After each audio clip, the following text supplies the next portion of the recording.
we're 75th in the world when it comes to women's leadership, which is not a good record. which isn't a great record, but and we're 55% of the population. So it's interesting, you know. And again, I have a premise, and I don't know what you're going to think of this, but I have a premise that if we as women totally supported each other, and I don't know how you felt when you were running for your political office. If more women had supported you along the way, do you feel that, or do you feel like you would have been more successful, or that you would have felt more support? Probably. It was difficult at first, but you know, I have so many good female friends who stood up and supported me and were there for me and really encouraged me to go ahead with my dream. But sometimes that's not possible for young women to find that. Yeah. So, but it's rapidly changing, and I'm so glad for that. Yeah. Well, I mean, again, if we do need women in leadership positions. Women Connect for Good is partnering with Take the Lead, which is developing women's leadership programs all over the country. But the premise is, though, until we can truly support that woman and help her up through the ranks to that leadership position, it is going to be difficult. But I really truly believe if you and I supported all the women coming up through the ranks, and everyone did the same thing, anything would be possible. It changed. It would make a huge difference. So if a young woman walks through the door now and said, Roseann, give me some advice. You've been down this road of women's leadership, and you've had your challenges, and you've had your opportunities. What would you share with her as far as what you believe would be of value to her?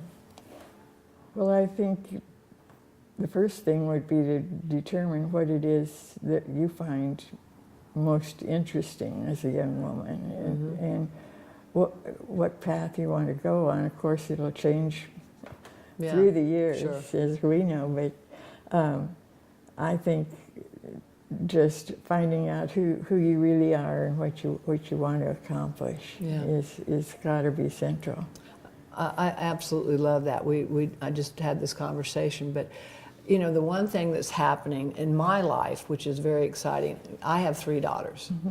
And the one thing that we talk more and more about is leading with the feminine. Is that women are coming out leading as women, which is much better because we're good at details, we're good at seeing the big picture, we're excellent when we develop relationships, but we're also very good about asking for help.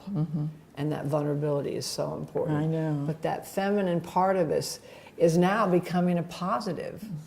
And you, to me, have always represented that. You've always come forward with your strength as a woman, and that with your value, and you're developing those healthy, strong relationships. So again, and I do like that. I mean, we each have to find out who we truly are. But having good mentors like you. And those things can change through the years. Absolutely. But you need to really think about what's most important for you. Yeah. And then try to find your pathway to that. You know, what truly makes you makes your heart beat. And those little children always appeal to me so much, and I'm so grateful to be chairman of the Missouri Early Childhood Committee right now, and just pushing to make people aware of the fact that those first 5 years are just so incredibly important. Well, I know personally, and I know professionally, that you've made a huge impact on this community, and we would not be as well as we are with children and the awareness that has been created by your efforts. And I want to thank you for everything that you do and have done. Thank you. Thank you for being here today. It's been my pleasure.